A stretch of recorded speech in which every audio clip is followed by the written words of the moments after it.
Spooky Express, Alabama, a Halloween thrill ride.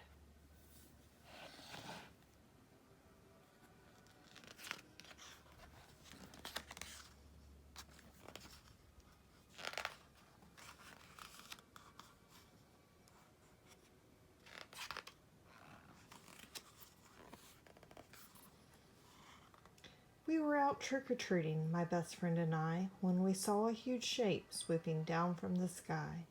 It circled around us on train tracks of mist, then it came to a stop, and its large pistons hissed. What a marvelous train, engine black as the night! All its carriages glowed with a ghostly green light. And we both held our breath when its loud whistle blew, for the sound that it made was the ghastly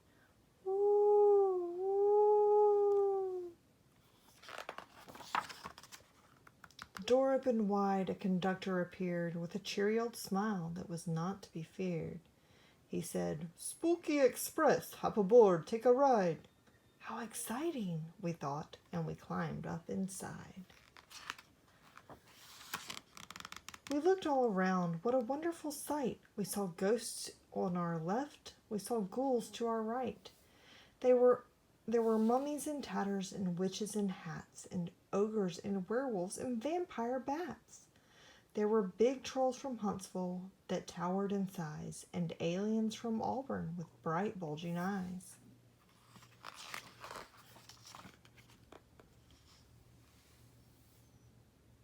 A voice on the speaker said, "Please hold on tight."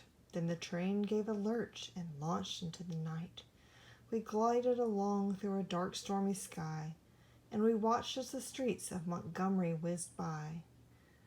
We zipped over Mobile with all its bright lights. We glimpsed Tuscaloosa from dizzying heights. The ride was fantastic, but where were we going? We sped over onward with no signs of slowing. "Lake Martin, next stop," said the train's engineer. "Make room for the creatures who'll swim aboard here." And just as he said it, he slammed on the brake, and we fell through the air, splashing into the lake.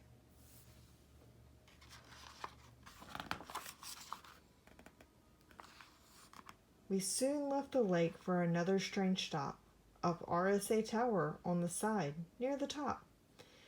And then Russell Cave, where the big ogres dwell. Then down in old sewers. Oh, the sewer folks smell.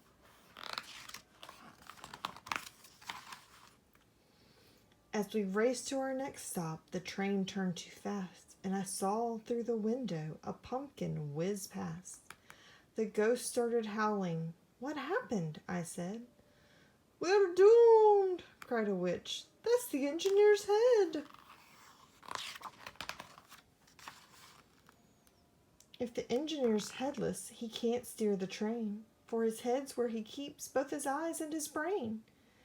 He yanked levers forward, he jerked levers back. The train started wobbling all over the track. We swerved around buildings, we darted past trees. The speed of the turns made us weak at the knees.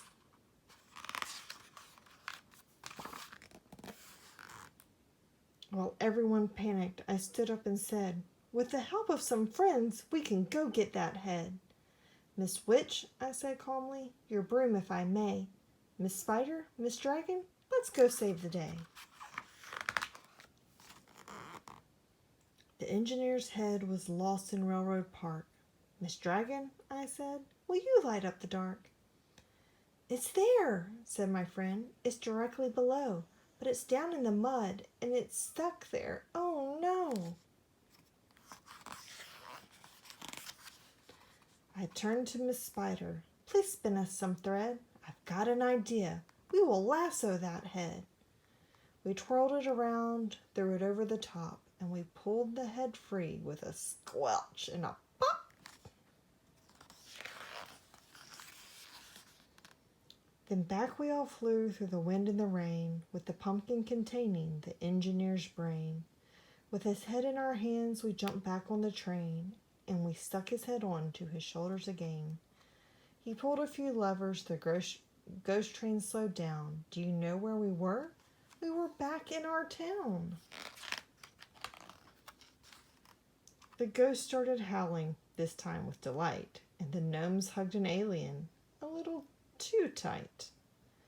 The wizard shot sparks that were orange and green, and they cried, "Well done, children! You've saved Halloween!" We'd be stuck on this train had you not been so daring, but now we can stop in each town and go scaring. We jumped off the train, none the worse for our fright. This had certainly been the best Halloween night. The train started moving, its large pistons hissed. It circled around us on train tracks of mist. It launched itself skyward, its loud whistle blew, and the sound that it made was a friendly woo. Happy Halloween.